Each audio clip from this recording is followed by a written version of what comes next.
O tema do nosso grupo é o Terminal de Barcaças Oceânicas da Companhia Siderúrgica CST.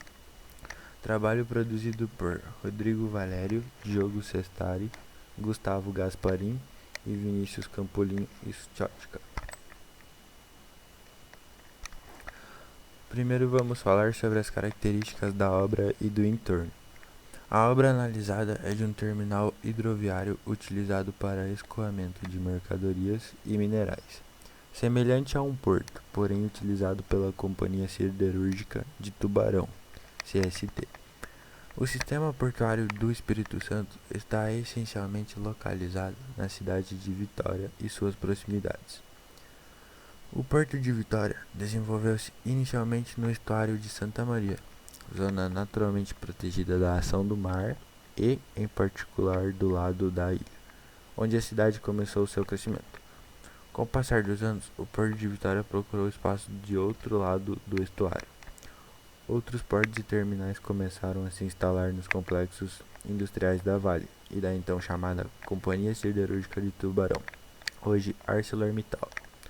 Assim foram implantados os terminais de Tubarão e de Praia Mole. Aqui temos uma imagem aérea da obra. É perceptível que uma parte dela se encontra submersa. Descrição da estrutura.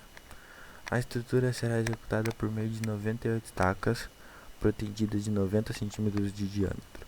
Essas estacas serão utilizadas na construção de fundações profundas, pois permite à obra ganhar resistência e diminuir os impactos de ações externas. As estacas podem ser vibradas ou centrifugadas, maciças ou vazadas e possuir variáveis seções, quadradas, circulares ou hexagonais. Aqui temos alguns exemplos de estacas de concreto.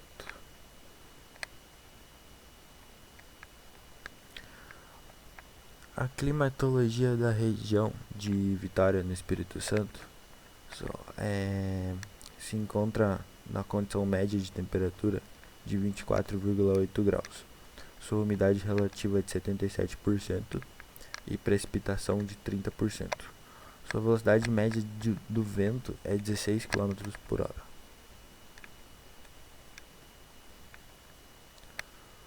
Sobre os efeitos das condições do entorno sobre as propriedades do concreto fresco e endurecido, consta que, devido à alta umidade do ar apresentado no local, o concreto fresco pode sofrer alterações na sua consistência, devido a um teor de água ou mistura seca.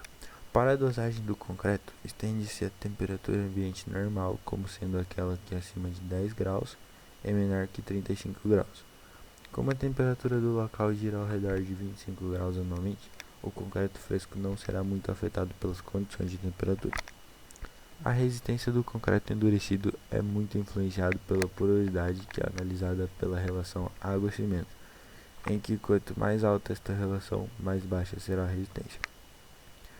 Portanto, devido ao local ser uma área litorânea e conter uma alta taxa de umidade, o excesso de água adicionado na mistura pode causar vazios na pasta de cimento e consequentemente afetar sua resistência. O concreto também poderá ser influenciado pela salinidade presente na água do mar, podendo causar possíveis danos patológicos. Sobre a presença de agentes agressivos presentes no meio. Um fator agressivo é a exposição da névoa salina devido à obra ser próxima ao mar. Por causa disso, uma maior quantidade de sais são levados à estrutura, como sais de magnésio e sulfatos. Outro fator agressivo é a ação do vento, que é muito intenso nessa região litorânea, o que leva o transporte desses sais retirados do mar. Com isso, correm grandes distâncias e ficam retidos por meio de gotículas de água no concreto pelas ondas. Sobre a classe de agressividade ambiental. A classe de agressividade ambiental é do tipo 4. Sua agressividade é muito forte e a obra está localizada em um ambiente com a aspersão de maré, o que representa um risco elevado na deteriorização da estrutura. Manifestações patológicas. O contato da água do mar com a obra pode gerar a formação da etringita secundária, Um material de caráter expansivo pela reação dos aluminatos do cimento e sulfatos da água do mar. Sua cristalização gera uma pressão muito grande, com expansão de mais de 300%. Assim, quando essa pressão atinge a resistência à tração do concreto, ocorrem as fissurações e o processo de deterioração do concreto se intensifica. No momento em que há exposição direta da armadura à água ou ao ar, pode ocorrer a corrosão do aço da estrutura. Os resultantes da corrosão são constituídos de óxido e hidróxido de ferro, que passam a ocupar, dentro do concreto, volumes muito maiores ao volume original do aço da armadura, causando tensões internas.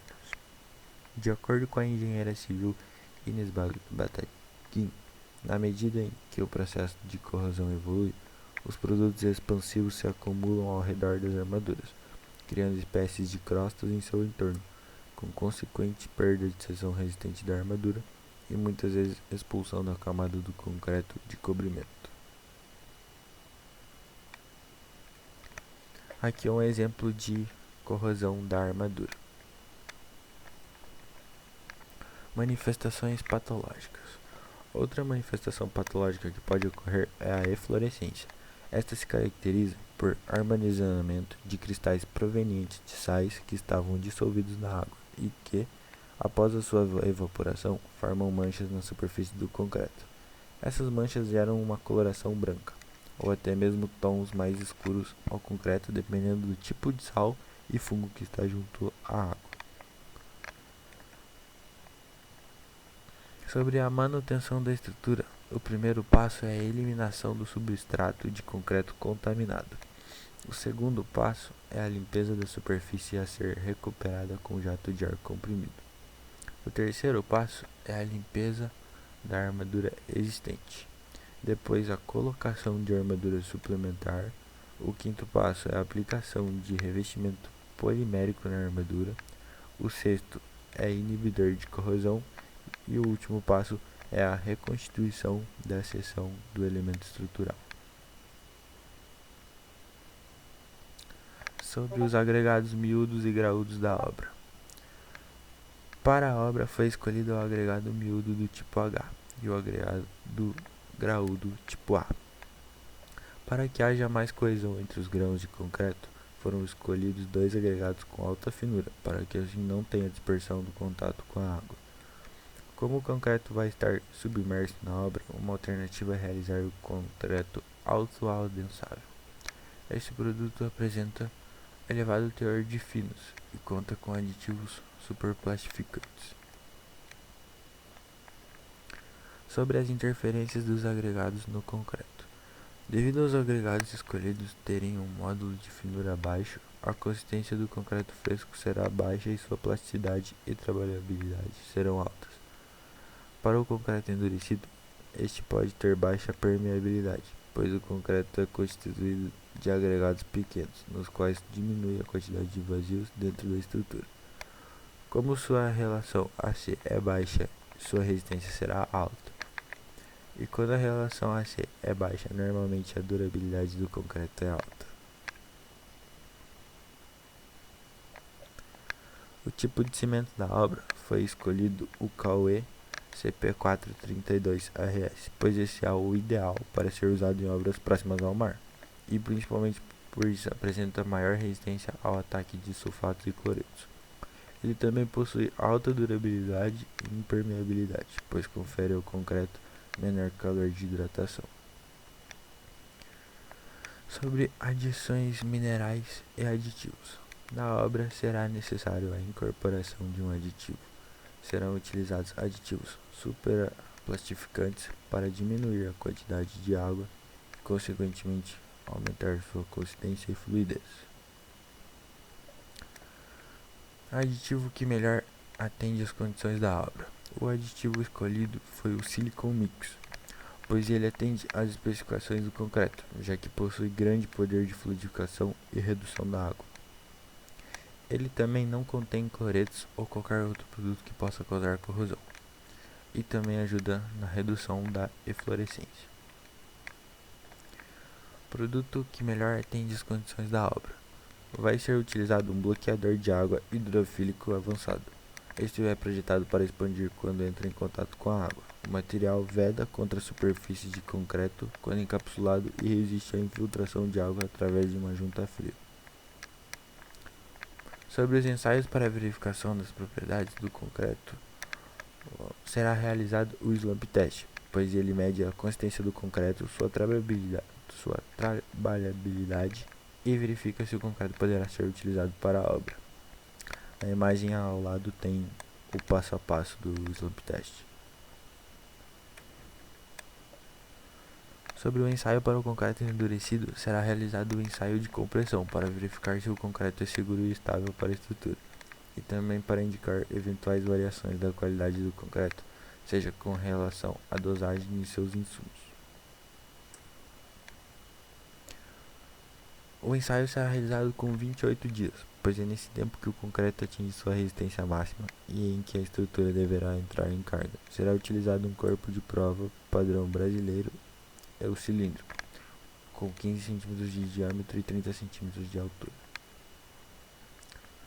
Sobre os procedimentos de cura, será utilizada a técnica da cura úmida, na qual será realizada por 7 dias. O processo tem como papel fundamental evitar fissuras de retração e trincas nas estruturas da obra.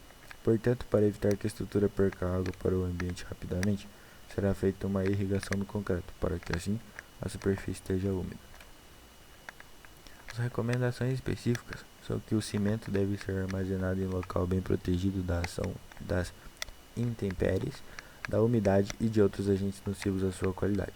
A quantidade total de cimento armazenado deve ser suficiente para garantir o uso em período de produção máxima, sem reabastecimento, mas deve-se cuidar para que o prazo de validade do produto não seja ultrapassado. Deve-se evitar o uso de britas alongadas e achatadas. Este tipo de brita eleva a quantidade de água do concreto, apresenta menor resistência mecânica e provoca acúmulo de água no concreto.